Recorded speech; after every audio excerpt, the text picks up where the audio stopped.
Once again, thank you everybody for choosing to spend time with us for the next hour on a topic related to the mental health of our children. So the topic for today or this evening, depending on where you are, glass half full or empty, and our common goal is to raise children who are more mentally strong and resilient.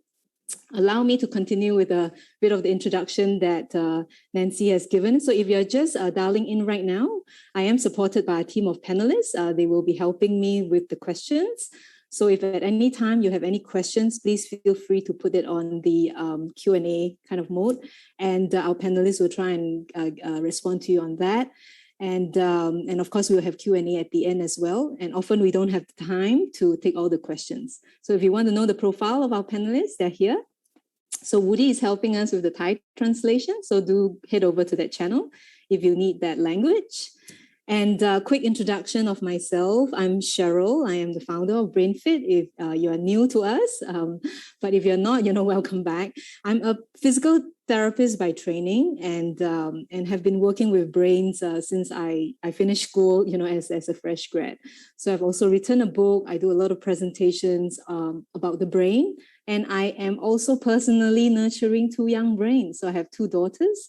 And they teach me a lot about not just parenting, how the brain works, including tonight's topic.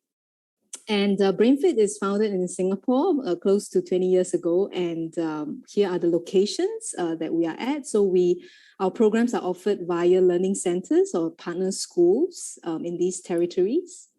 So here you can see the different locations, our centers. And of course, some of them have been closed for a while with COVID. And here we are online, and that's Turkey and Thailand. So we run enrichment programs for children as young as 9 months all the way to adults and even seniors. And we run a preschool in some locations as well. So here are some of the awards and partnerships that we have. And here we go. So we are here to talk about the glass, right? Whether it's half full or empty. And how can we get our children, perhaps to see the glass, in a more half full manner? So I think it is a really important topic right now, especially with all these uncertainties, that's going on. And I'm going to start the ball rolling with a poll. So before I pull out the poll, I have I've actually 4 questions. You will see 4 questions, The first one is just to choose one, which statement resonates more with you. I expect more good things to happen to me, right, than bad things, right? Or I rarely count on good things to happen to me. Right, and the other 3 would be agree or disagree statements. You're born to be an optimist or pessimist. Do you agree with that? You can't do much to change this personality trait, and pessimism is bad. So no right and wrong as I pull out my poll, and we just want to see the responses from you, just to get some engagement is often very one way with events like that. So if you can just put in some of your answers to these 4 questions. So so the first is, which statement, does it ring better with you, sit better with you? Do you feel like you could relate to it more, right? The first one, I expect more good things to happen than bad things. Or nah, I rarely count on good things to happen. Okay. And then the next 3 statements are more agree or disagree, right? Whether you think optimism or being pessimistic, right, is something that you're born with. And the second one would be can you do much about this, right? Is it a trait that you can't really change? And then the last one, pessimism is bad. So thank you for your participation. We'll just wait a little bit more. We've got more than half the audience now participating. So just wait maybe a couple more seconds, and then we will share the results. All right. Okay, let's close the poll now and share the results. Thank you for your participation. We'll end it right now, okay? We've got close to 70%. There we go. This is what the audience think. Wow, nice. 83% of the audience think I expect more good things to happen to me than bad things. That's great. We do have about 17% of the audience who think that, I rarely count on good things to happen to me. Especially now, right, with COVID and, it's upended so many lives. So I think yeah, that must be quite true for some of us. Yeah, you're born to be an optimist or a pessimist. Okay, so that's about half. Yeah, that it's kind of something you're born with. But great, 84% disagree that you can't do anything about it. I guess that's why you're here. All right, so we're here to to try and kind of like move our kids towards a more optimistic, more positive kind of inclination. And then half of the audience think that pessimism is bad, and half disagree. All right, now let's stop this and we will move on and answer the questions as we go. Yeah. So for my agenda, and we'll get to some of the questions that we have raised, right? So I've kind of structured the presentation into two parts, right? So the first bit is to really understand, dive a little bit deeper into the whole notion of optimism, right? To understand it a little bit better from the brain's perspective, from what is it really, right? I think if you want to talk about strategies, it is really important to get to the root a little bit of what are we really dealing with. Then we can collectively, find solutions for that, right? So let's begin by looking at optimism. So glass half full or half empty, yeah? So the pessimist, all right, so in case you get confused, which one is which? So the pessimist is the one that sees the glass or tends to see the glass as half empty, right? So sees mainly the negative aspects of everything around. Doesn't feel very hopeful. You don't think that, good things happen too much, yeah? On the other hand, right, it's the same glass, right? So remember, this is the same glass. So it is a perception, right, by the individual. It's how your brain is kind of perceiving the external thing. in this case, a glass half full of water, right? So the optimistic person tends to see good things everywhere, is generally confident and hopeful of what the future holds, right? So it's really nice. Yeah, I mean that 80% kind of our audience think that, yeah, I expect good things to happen, more than bad things, right? I mean, bad things happen, but on average, yeah, I have good things too. But then you have the half empty group who thinks that no, that's not quite true. I don't agree. Yeah. So that's pessimism and optimism. Let's look at optimism in the brain. I think it's really useful, at least from my perspective, to look at what really goes on in the brain, right?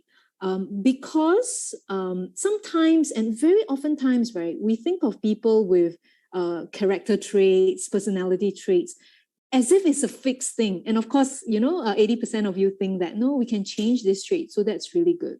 So what we are changing is really the brain, right? Because it's the brain that's kind of displaying these behaviors in us or causing us to have these behaviors. So I think it's useful to look into the brain.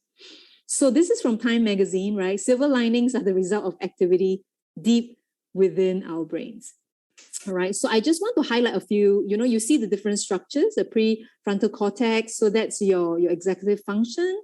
It's got to do with how you reason, rationalize events. Memory, right? Memory is always very close to the emotional centers. Yeah, and that's why you can have a post-traumatic stress disorder, because the heightened emotions together with the is being kind of encoded as a strong memory. Now the amygdala. All right, it's this kind of P-shaped organ here. So that's where emotions are generated, right? Positive and negative. So here we're looking at optimism. So the positive feelings, right? So the amygdala is responsible, and another area, the ACC especially, yeah. So the anterior cingulate gyrus, right? So it's kind of like just behind the prefrontal cortex. So this little C-shaped thing, right? So it's it kind of boost the positive feelings, right? And it gives you hope into the future, right? So these two areas you hear more about, but this entire system is involved in optimism. Now, what's really interesting, right? And this might be something that you might not know about. I mean, when I read about that, I thought it was interesting too. Did you know that pessimistic views, negative views, right, are actually generally mediated by the right hemisphere? All right, whereas positivity is more mediated by the left hemisphere. All right, so just a curious a fact, right, where they look at visual fields and and they study different things, even engaging one side of the body, and they're seeing that it stimulates optimism more because it stimulates those centers that's sitting on the one side of the body. So that's just an interesting fact. Now, the other part of the brain that has been highlighted more recently is this orbital frontal cortex, right, on the left side of the brain, right? It corresponded to higher optimism and lesser anxiety. All right. So again, positivity, again on the left side. So that's quite interesting. So now, knowing that neurological structures are being involved, right? So how does that sit to the three questions that we were asking before? So, I mean, is there any genetic basis, for being, are you born to be an optimist or a pessimist? So half and half of our audience, think of, sided with each. The research shows that about 25% of this trait is inherited. So yes and no, right? It's not completely inherited. But yes, there is definitely a genetic basis, right? And again, the genes and the environment often go together, because if you have a highly optimistic parents, all right, you tend to be raised in more kind of hopeful environment, right? It's certainly words that are exchanged, conversations would carry that positivity. Now, you can't do much to change this personality trait. Everybody's correct. We disagree with that, right? So many personality traits or character traits are linked to brain processes. And it's the brain that's changeable. We can't change our genes, right? Of course, with epigenetics, we know that there's an interplay between the genes and the environment, right? So the environment, depending on the environment, certain genes can be turned off or on. So there's a very close relationship between nurture, which is kind of your genetic basis, right? And nature, which is more environment. Yeah. But I think it's very helpful when we don't think of traits like that. Like a few webinars ago, we talked about being lazy, right? So don't think of it as a character flaw. It's often associated to the brain, and the brain is a plastic organ, right? It's changeable. So that gives all of us hope. Yeah, it's not easy to change. So you can see it's changeable with conscious effort, right? If we want to, we can, right? There's no magical pill, but certainly there are strategies and exercises and steps that we can take, right, to drive, the areas that we want to fire in the brain to be more active. Yeah.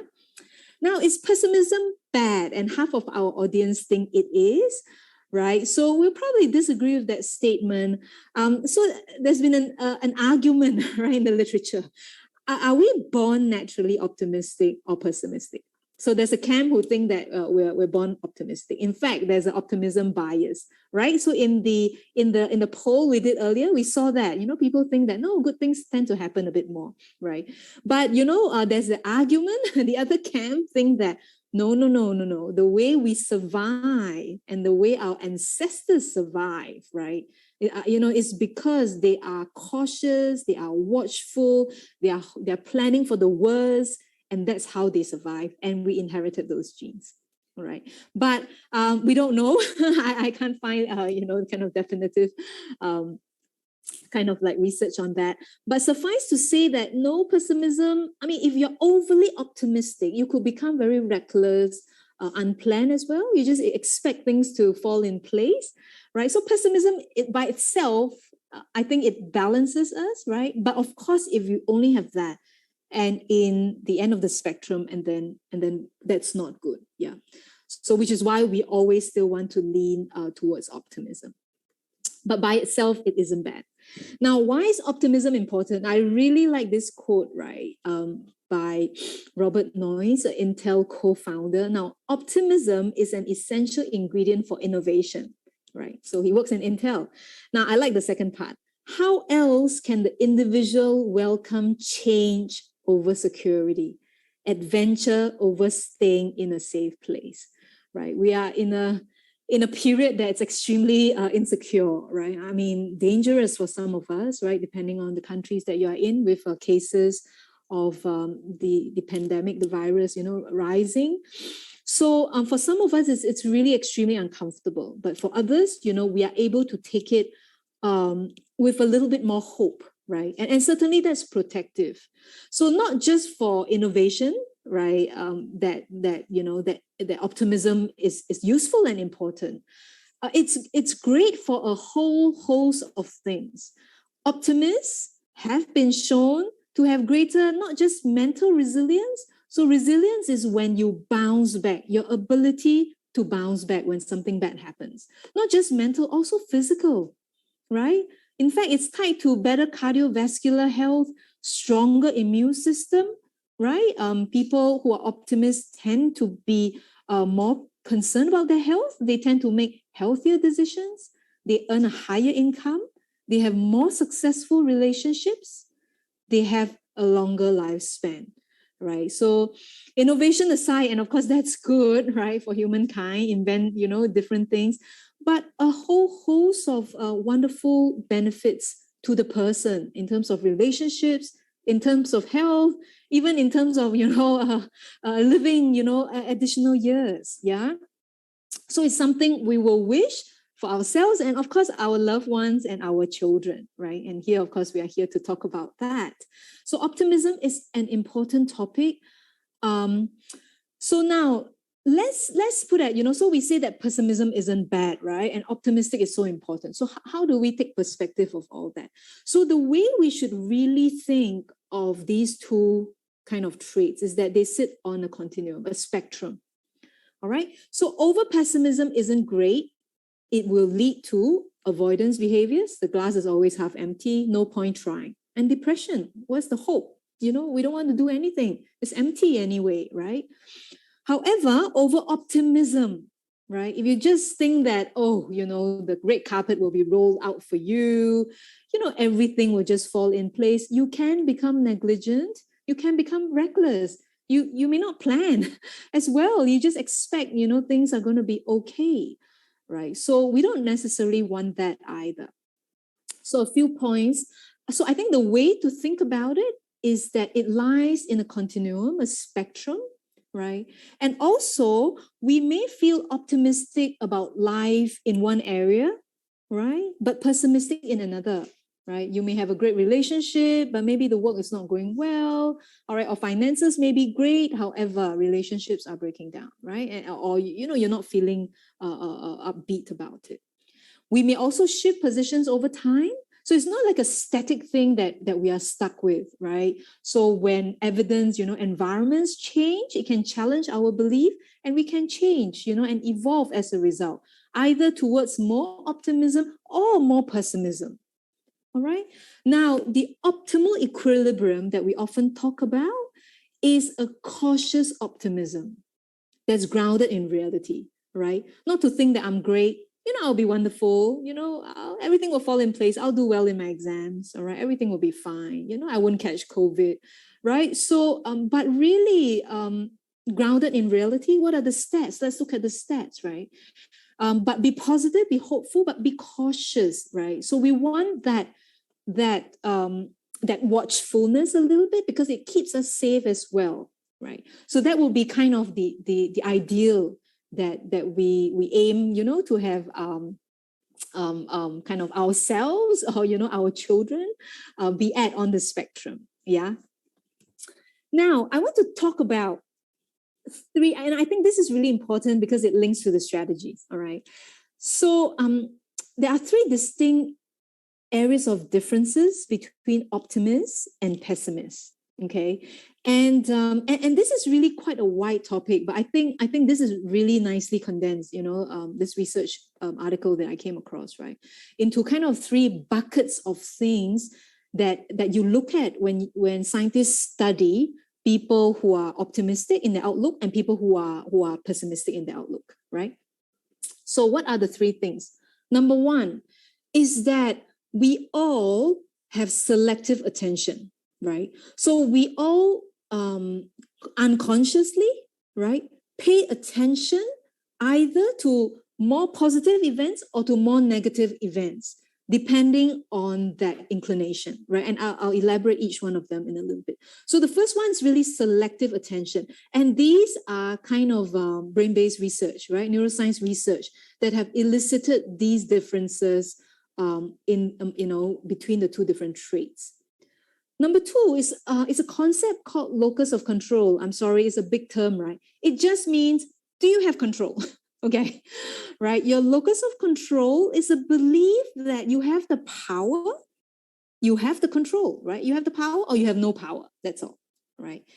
You have the power to change things or you do not believe that you have any power to change things, right? Things just unfold. It is not in your control. And it's true, many things are not in our control. The COVID situation is totally not in our control, right? So, but your general belief, not just to isolated incidents, all right? So even within COVID, it's happened, but some people feel you're powerless to act, but other people then think, okay, what can I do given that situation, all right? So the control, is it in you or it is on the outside? Now, the third is explanatory style. In our minds, we all explain events when things happen, good things and bad things. It's self-talk. We may not articulate them, we might, right? But we have these thoughts going on in our mind. We call them self-talk, right? So these conversations are happening and we explain them. So three things, let's look at them. First thing, yeah. Now, selective attention to positive or negative events, you know what? Scientists saw that eye tracking studies showed optimists gaze at negative or unpleasant images less than pessimists. Now, these are kind of like, rigorous testing in the lab. And pessimists was the opposite, right? They will look at the negative images more. So our children and all of us, we are born with a natural inclination to select our attention onto positive or negative things. So if I have a child who's like that, I have two girls, I believe one of them is, right, oriented towards negative, right? So when attention to the positive and brighter side of life does not come naturally, don't give up. It can still be achieved. However, we need conscious and mindful effort. It's not easy, but the brain is an organ that with effort and strategies, we can change that.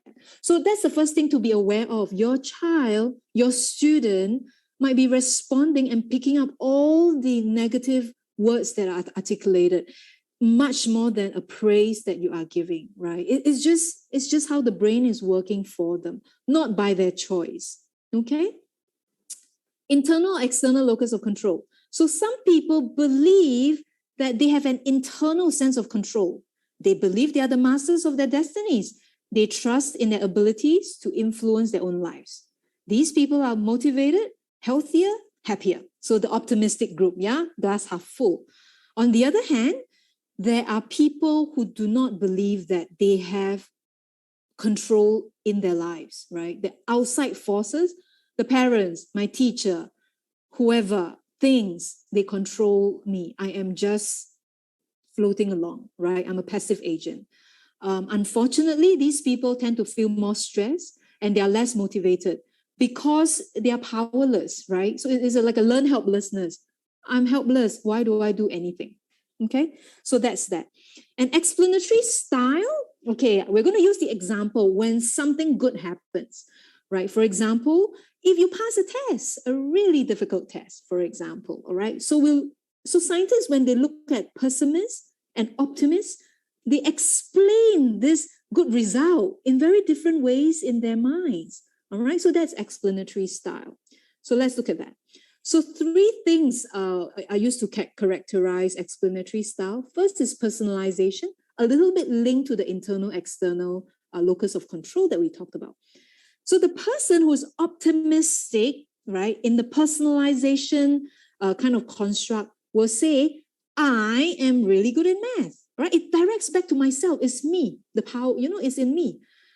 To the pessimist, it's external. Oh, but that was an easy test, right? It's not about me. I was just lucky. Okay. Now, the second way they explain is pervasive, right? Is it in all areas or just in one? So the optimists, right, tend to see it as being pervasive. I can do well in anything, right? From the one paper, I'll have a good relationship, I'll get a great job, I'll buy a nice house, everything will fall in place, right? Whereas the pessimists, in their minds, will think, well, this is great, but you know what? I just can't do well in anything else. All right, they limit it into the one area, right? They don't extend it out. And the last is permanence, the 3 Ps, yeah. Permanence is across time. So the optimist will tend to think, I always do so well, right? Always. Yeah, when we use the terms always, never, we are kind of like saying across time. It's permanent, right? But whereas the pessimist will say, no, I'm just lucky this time, right? And the interesting thing is, and this is through research, yeah, not just people coming up with this. And the interesting thing is when bad things happen, it's the other way, right? Optimists will blame it on the external. I'm just bad luck. They will limit it to one episode. This is just one occasion. And permanence, they will think it's just one time. They switch and assume the opposite position. Whereas pessimists, they will then, pervasive, they will be, extended to permanence, all right? So science is peculiar, but that's what they find, right? In the quiet self-talk that's going on in the mind, right?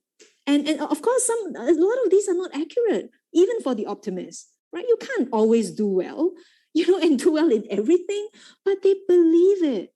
Yeah, so that's why overly optimistic may not be wonderful. You might be delusional, okay, right? So we want a grounded in reality. Yeah.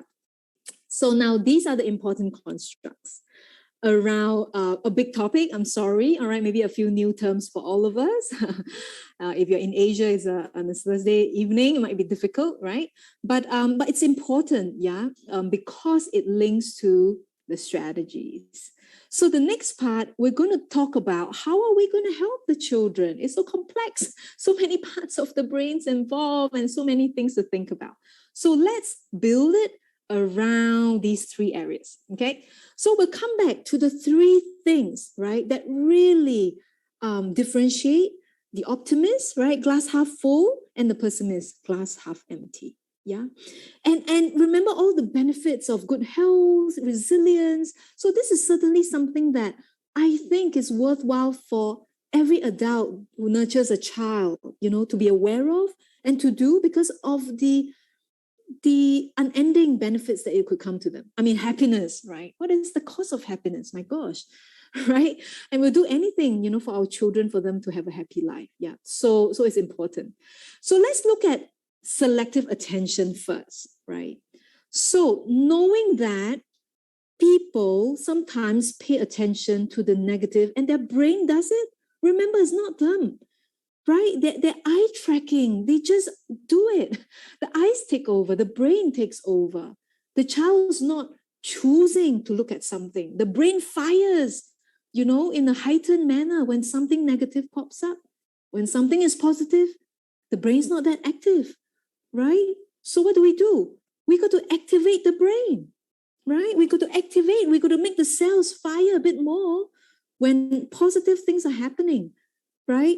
Because it's not natural. And of course, we may not have to do it for all our children, right? It's really the group that that's kind of like more negative that we have to make a conscious effort to do that.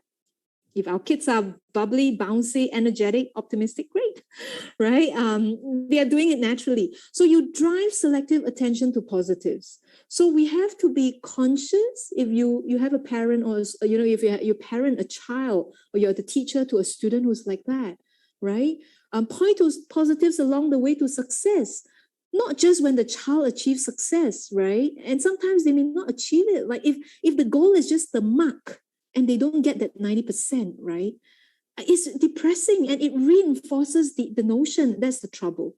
So you got to look out for positives along the way. I see that you worked hard. Great job. Well done. Let's go for a treat. Yeah, I can see you're trying to concentrate. You use a very good strategy for that question, right? You manage your emotions really well.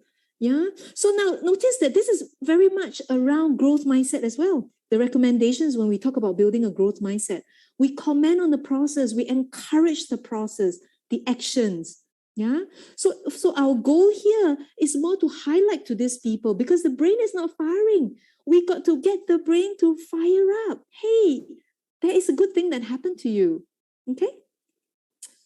Track growth in different areas. Now, I love tracking. That's the one thing that I like about brain training because we track. We showed them, where were you before? You couldn't do that.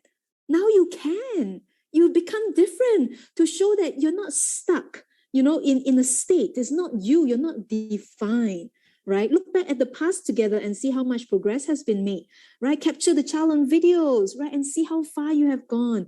And I think parents got to be very mindful. We work with parents, and sometimes we really see that children have improved. When we talk to parents, parents tell us, no, I don't see anything.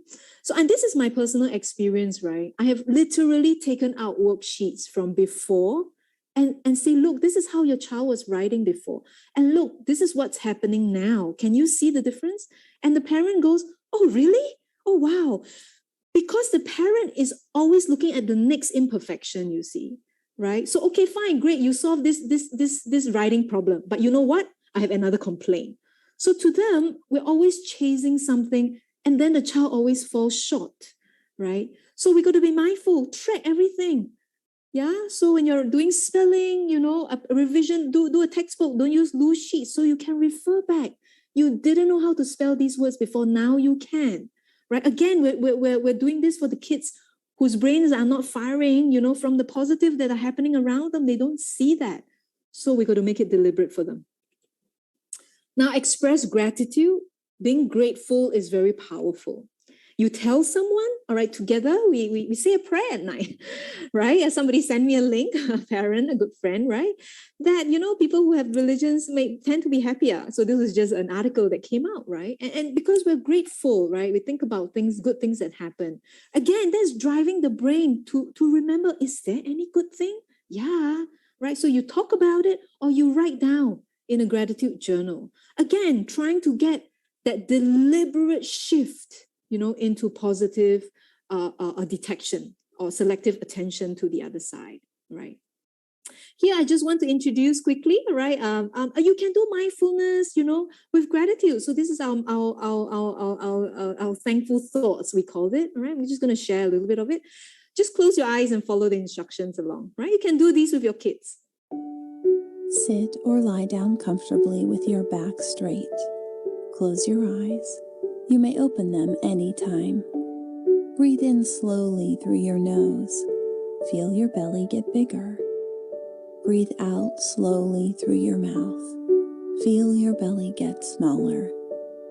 Now spend some time thinking about some things or some people whom you are grateful for.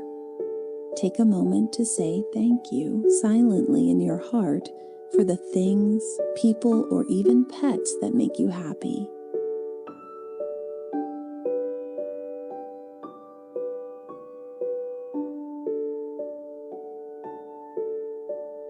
There are many things you can say thank you for. You can say thank you for your body, which helps you to move and play. You can say thank you for the sun that gives you warmth every day. You can say thank you for the food you eat that makes your body strong. You can say thank you for your family who cares for you and loves you. You can say thank you for your friends who play and have fun with you. You can say thank you for your teachers who teach you many important things.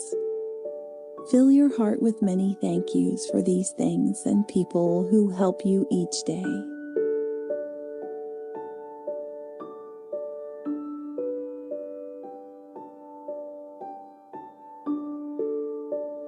Now spend a few moments to think about other things or people whom you may want to say thank you for silently in your heart. Was the weather sunny today so you can go outside to play? Did you have a good time with your family or friends? Be sincerely thankful for these things or people who help you and love you. Fill your heart with many thank yous for these things and people who help you each day.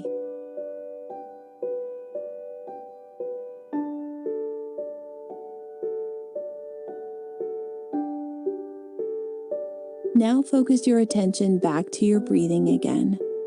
Breathe in slowly through your nose. Feel your belly get bigger. Breathe out slowly through your mouth. Feel your belly get smaller. Yeah, okay. So do exercises like that together. I'm talking about what we are grateful for, right? And remembering that good things do happen, right? So that's really pointing them to the glass half full, yeah? Now, if we have parents with very young babies in the audience, and we know in our registration that we have many of such parents, right? So now be watchful, right? While some of these strategies you may not be able to kind of exercise yet. What really stands out in young infants or toddlers, right? If they are very fearful and anxious, right? So that's kind of a bit of an early indicator, right? Where the brain is kind of firing in a heightened way with towards negative events, right? So in that situation, parents got to be especially careful and to be soothing when the children are displaying such fears and such anxiety, right? To soothe that system down, and over time, you're aiming for that, that heightened reaction towards the negatives, will hopefully be dampened. All right. Now let's move on to locus of control, right? So that's selective attention. So you want to drive the brain to fire up with positive events in a more sensitive way. Now, locus of control is to give children the power.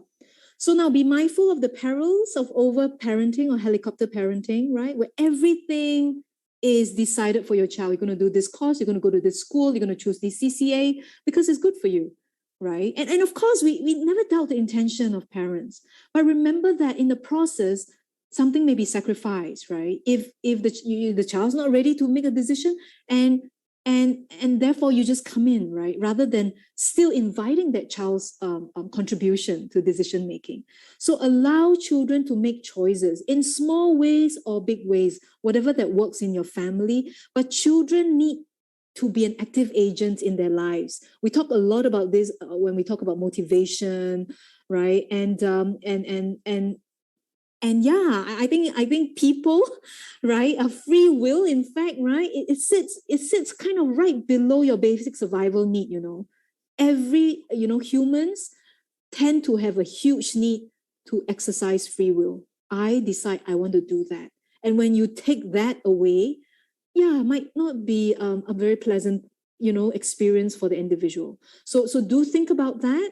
They may not be ready to make decisions, so you got to be creative in inviting them to make decisions. All right, join in the process.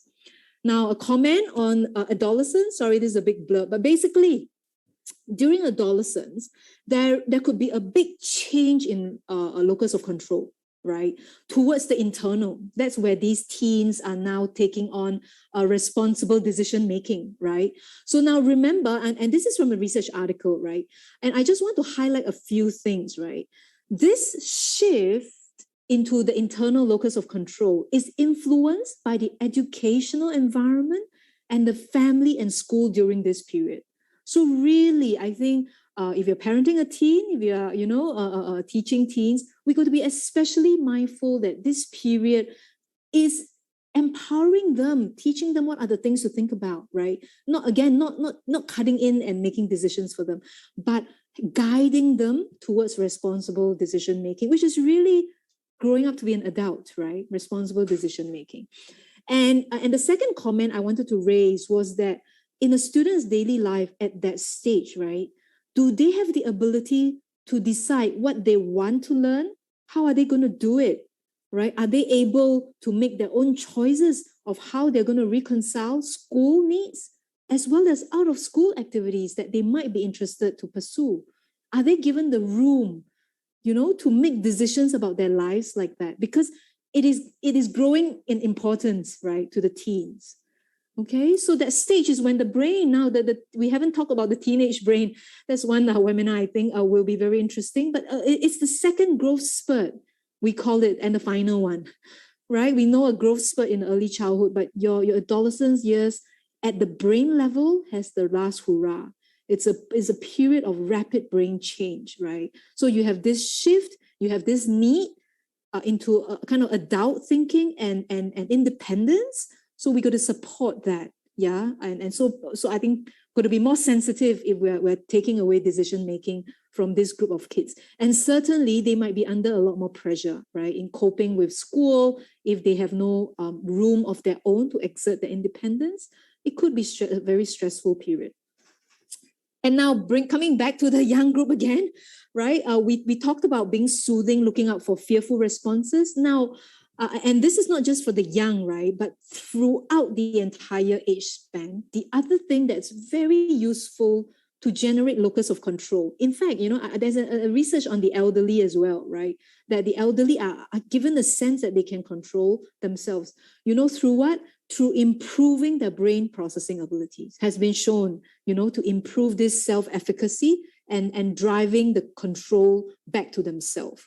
Now, in very young children, I just want to comment that motor skills, the ability to navigate the environment and gravity successfully, is a huge foundation block for confidence, right? The beginning of the internal sense of control. Yeah. So, we work with motor skills heavily in our preschool. It's so important. Yeah. So it's not something that we want to neglect. Self-help skills, when they're able to, put on their own shoes, do things independently in young children. But at all ages, the more children or people have capabilities, right? All of us, right? The more that control sense is developed, and if they measure that, it comes back to the internal. All right. Now, the last kind of little group of strategies, lies around explanatory style. Now, when we talk about explanatory style, we are really talking about the self-talk, heightening the awareness of the learners, just catching the thoughts that they might be having, the internal conversations, right? Raising their awareness towards these conversations. So what the adult can do is, number one, listen. Listen, number one, to yourself, right? A lot of self-talk or these internal conversations is programmed through what the child hears on the outside. So if you're saying things like, you are always like that, okay? So you're stretching across permanence, always, okay? You cannot do well in anything. Anything is pervasive, right? So if we're saying things like that, it's in the environment, it gets into the brain. All right, so we got to be mindful of what we're saying, yeah, because then the child will explain that. I'm always like that. That's why I'm like that, right? Listen to the child's words, especially when they are commenting on their own success and failures, to pick up the explanatory style, right? And to be watchful and then correct if it is inaccurate, right? Either, they're delusional, on the other spectrum, all right, or being overly optimism until they're not realistic, or, on the other end of the spectrum, negativity, right? I can never do well. Well, that's not true. Look at how many things you have done well in. I'm so proud of you. I can tell you 10 things immediately. Is not true. Why are you telling yourself that, right? That talk's not accurate. You got to check it, right? So you're going to be raising the children's awareness of the conversations and then driving them towards more positive conversations. So teach the child about helpful and unhelpful thoughts. This is just an example. This is taken from our Smart EQ curriculum, yeah? So we actually have a lesson, right, on helpful and unhelpful thinking. Of course, we have lessons that's built up to that. So now they have to be aware of two groups of thinking, helpful and unhelpful, yeah? So for example, you have an event. I would really like to have a puppy as a pet. So the child thinks, right? So now in your thoughts, a child could think this: well, my parents will never buy me a pet. They don't love me or care about what I really want anyway. They never buy what I want. Look at the amount of pervasiveness, permanence. Never. They do not love me. They don't care. From buying a pet, you are extrapolating to their love for you. They never get me what I want. They just get me books. That's what they want. All right. But if you're shifting the thoughts and you're containing it, now you have a problem. You really want a pet, but you think your parent might not get it for you. So you narrow it down. Okay, maybe it's a responsibility thing. My parents have talked about that. So I need to show my parents that I can be responsible. So it's now narrowed to a behavior. I need to show responsibility. All right? To look after my own pet. Then they may buy a puppy for me if I can show that. Right? And certainly, depending on which thought you have, your feelings will be very different. Yeah. Our thoughts drive our feelings. Okay. So that's something that we want to heighten the awareness in our children. All right. And then we just have a short video, to kind of talk about, these are some of the conversations you can have with your children. Yeah. There are conversations going on in your head all the time. Not only does your self-talking radio give you all sorts of messages, both accurate and inaccurate, it also holds the master control switch to your emotions. This makes your self-talk extremely powerful. When your best friend invites all your friends to her house, except you, your radio messages that she is leaving you out because you are no longer her best friend. This switches on many uncomfortable emotions, and you are instantly flooded with feelings of sadness, anger, and disappointment. Wait a minute. What if your self-talking radio tells you that all your friends are gathering together to make a special gift for your birthday? Suddenly, another switch is flicked on, and you are swarmed with feelings of excitement, appreciation, and love. Isn't it amazing what power this radio in your head has to be able to affect your every emotion? Now that you know about your radio's lethal power, it is important for you to learn to use it wisely. Focus on positive and constructive messages that turn on uplifting emotions. They energize you to do better. Messages that switch on feelings of confidence, courage, and hope are some of the most helpful. This does not mean choosing to hear only good things about yourself. Remember, messages that point out your errors tell you where to improve. Do not over-focus on the shortcomings themselves. Instead, concentrate on the next steps you can take to overcome your weaknesses. If your radio keeps sending unhelpful messages that put you down, remind you of your failures, and tell you there is no point trying, you need to learn to turn it off. This is because these thoughts can turn on many uncomfortable emotions, such as fear, hopelessness, and depression, which zaps your energy and stresses your brain over time. Your brain is a muscle waiting for you to stretch and build up. Switch off unhelpful thoughts so draining emotions do not flood and weaken your brain muscles. Instead, think helpful thoughts to turn on energizing emotions. They strengthen your brain and give you energy to take on the many challenges in your daily life. Way to go! All right. So these are some of the conversations that we can have, raising the awareness to the conversations that are going on in their mind and driving them, towards more positivity. Okay, so let's summarize. Yeah. So what we have talked about. So whether we see the glass half empty or half full is determined to the extent of 25% by our genes. All right. Again, there's a very close interplay between the genes and the environment, because the parents bring the genes, and then the environment often, have that kind of traits as well, right? So this personality trait is linked to brain processes, so it can be changed with conscious effort. It's not easy, but as in anything, we can become better. All right. Optimism and pessimism lies in a continuum, and the optimal equilibrium, cautious optimism grounded in reality. All right. So not just kind of like thinking that everything is great, right? But be careful as well, right? But grounded in reality is really important. Now, the three distinct differences between optimists and pessimists. Number one is that at the brain level, right? It selects for negative events for people who are pessimistic, and positive events, right? For optimists. Okay. Locus of control. Optimists believe that they have the power to change things.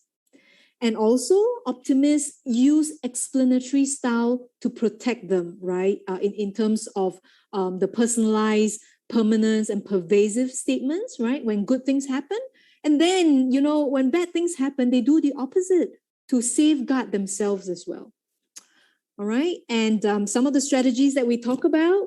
So you want to drive selective attention to the positives, right? So by pointing out what you're seeing along the way, tracking growth, looking back, together to appreciate the progress the child has made, express gratitude, on a regular basis, develop internal sense of control, allow children to make choices, right? At the teenage years, right, where responsible choice making is developing, we need to be extra sensitive in giving the child the space, right? Remember, free will, it's close to your Maslow's needs, right? On the hierarchy of needs, right? It's right up there, okay? And increase self-efficacy. So train the brain, train them up in the motor skills, in the cognitive skills, in the ability to reason, to think, to process. That all helps to consolidate, self-efficacy and drive people towards being more optimistic. Finally, listen to yourself and your child. Be watchful of inaccurate or unhelpful thoughts, and teach children to be aware and to change their thoughts to more positive ones. All right, now before I take any questions, once again, it would be really appreciated if you could take some time to give us some feedback. For this talk, I was worried if it was too heavy. So really appreciate if you tell me, yes, it was, or no, it's great, right? So that will help guide us in future sessions. And so if you're interested in cognitive mapping, right, if you want to profile the brain of the child, examine their self-efficacy or even this kind of mindsets or the attitudes, our cognitive map, takes an hour, so able to do that. Or if you're interested in any other programs, informational sessions, do drop us a message on the link, all right, on the form. And I just want to also talk about our next webinar. We will be talking about keep calm, breathe, and study. I don't know whether it's the time for exams in your territory. We have an international crowd, all right? But it is kind of in a few territories over here in Singapore, right? And so we want to talk about effective study mechanisms, right? Brain-based strategies, right? To prep the brain to prepare for exams. So if you have a school-going child, join us. And you can sign up for the webinar on this link. So I'll keep it on for a little bit. Okay, do I have any questions, Ghazali? Oh, Nancy, sorry. Yes, we do have a few questions. Yes, we do have a few questions submitted, Cheryl. Thank you for that fine presentation, Cheryl. Okay, there is a question from Erica. She said, sometimes instead of accepting the reality, we tend to rationalize everything, right? And fall into even deeper pit, which sometimes can lead to worse situation. So she's asking how not to fall into the idea of false hope when we are being optimistic. Yeah. Can you share your wisdom there? Yes. No, I can tell you, I mean, while I use the word kind of, they're kind of deluded. I mean, it may be, it may not be a very, kind of positive term, but it is true that some people are overly optimistic and to the point that they're not realistic, right? So I think that is why teaching critical thinking and logical reasoning is so important. Because, I mean, all the more in this era of social media, right? I mean, they're saying that, you can become a millionaire by buying Bitcoins. I don't know, something like that, right? Cryptocurrency.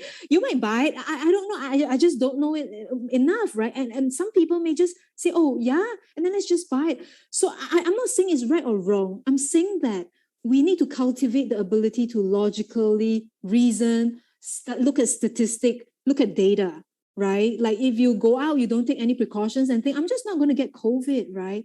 Then the numbers might prove it wrong, especially with the Delta variant, right? I mean, it's 1:8 in transmission. So we got to be grounded back to the facts. So I think it's so important. I mean, thanks for this great question, right? But I think that our kids have a much, much harder time because of the noise on social media where they can be easily sold different messages, right? And if they're not digging deep, you might be just clinging onto a false hope, right? I mean, and that's not good. We want to be grounded firmly on reality. So that would be my comment. So no quick fix, but really, teaching kids to always find evidence. Is it right? Is it wrong? Even the self-talk, we teach kids, find evidence, right? Your parents don't love you. Let's find evidence for that. Can you find evidence? And let them bring supporting and unsupporting evidence, right? And then you reason, right? So you parents and adults got to keep an open mind and invite and accept those kind of conversations and challenges to build logical reasoning. Mhm. That would be my response, Nancy. That is so great. I like that. So the importance of critical thinkings and logical reasoning can really help to keep us grounded, right? And filter the information that we read, our kids read on social media and stuff, and all other sources. All right. Okay, we have the second question. Question from Ibu Retnani. Yeah. When we try to let our children make their own decision, but we know it might be a failed decision, this is very tough for parents, I know. Should we let the experience? Should we let them experience the result, or else? Great. This is for a 10-year-old boy. Yeah, great question. I think it will depend on the gravity of the results of that decision making. Right, that means how severe is the consequence, right? So I have let the child gone through a negative decision making. But let me come back a little bit, all right? I think when the child is making those decisions, right, you want to guide them by giving them the reference points. So it's a little bit like your critical thinking exercise, right? You want to really remind them, like, hey, what about this? Have you considered that? Okay, you want to make that decision, but have you thought about that? Are you sure? Right? So you want to go through that, not just watch them, make a bad decision and fall flat on their face, right? And so you want to guide them towards a more successful kind of decision. But if after your guidance, right, they still think that, no, I want to do that. I think that's the right thing for me. Okay. If the consequence is not dire, of course, if they say that I want to play with fire, right? I want to do something dangerous. Of course, it's a no, right? So it depends on the gravity of that experience, yeah. And if the child's allowed to fail, it is not a bad thing. It's a huge learning experience. All right. I do not believe we should protect our children from experiencing failures, all right, or negative episodes, because that in itself, it can be very, very educational, right? A lot of learning points, but you always do it with love, with guidance. I think those would be the key messages, that you are there for the child, and if it's a consequence that's okay, it is okay. Yeah, to make a mistake and then learn from it collectively and see that, yeah, oh wow, this is how it turned out. Not so well, huh? Well, I learned something too, right? I mean, even though you might think that, oh, I already know it's not a good decision, tell them, yeah, you made the decision, we went through it. Not the best decision. Okay, what went wrong? And then do it together. Yeah. So that would be my comment, in that situation. Thank you, Cheryl. All right. Do we have time for one more? Yeah, maybe one last one. Okay, one last one. We have a few here. So sorry, we don't have enough time to answer all. Yes. So there's a question from Jacqueline Tan. In directing attention to positives and praising their successes along the way, could it lead to overpraising? How can we navigate the thin line between sufficiently motivating them without praising them too much, and so that they remain grounded and realistic? Yeah, thank you, Jacqueline. That is an excellent question. Yeah, and we talk a lot about praising when we discuss how to develop a growth mindset, right? Now, remember, there are different types of praise. So overpraising is often when you are praising the result. So you got an A. The A is great. You are wonderful. You are so smart. No, that is not a constructive praise at all. So the advice is that your praise should always be directed to a behavior that you want to encourage, right? So something that is visible, a verb. Okay, you want to praise not a noun. You want to praise a verb. Think about that, right? So you want to show the children what are the behaviors, right, that are praiseworthy. Okay, so that is really the difference between overpraising. Yes, that definitely is a concern about overpraising. But if you are telling the child, that was a really good strategy, there was so much noise, but you just went into your own room and closed the door so you won't be disturbed, right? So you are really talking about the actions that was taken so that you can stay focused in your room. That was such a good move, right? I feel proud of you, right? So those kind of praise, right, will not be, and of course, if you have said it, you don't need to say it again and again and again. All right, it could be just well done again, kind of acknowledgement. But generally, we are looking at actions. Yeah, that we are really wanting to encourage, that you're not giving up, that you are careful, that you pay attention. Yeah, so not saying that, oh, you're a bright child, you're so cute, you're so smart, adjectives and nouns kind of praise is more, we kind of like, not encourage as much. But yeah, thanks for a great question. All right, so that's a very useful tip. Praise the verb. I really like that. I think that is very useful. Praise the verb. That is very helpful. The action. Avoid praising the result. Okay, yes. I think we have come to the end of the session. Yes. Yes. So thank you, Cheryl. Everybody, we will be keeping the webinar on for another 2 minutes so that everyone can access the feedback form. Please note that you can continue filling up the form even when the webinar has ended. Yes, we would really appreciate feedback from you for the questions that are unanswered. If you would like us to get back to you, please fill in the feedback form as well and then post your questions there and we will get back to you. Yes, sorry about that. We often run out of time. But yes, we try to finish not too late. So, thank you. Yes. Okay. Is the registration for our next webinar is available, Cheryl? Yes, it is.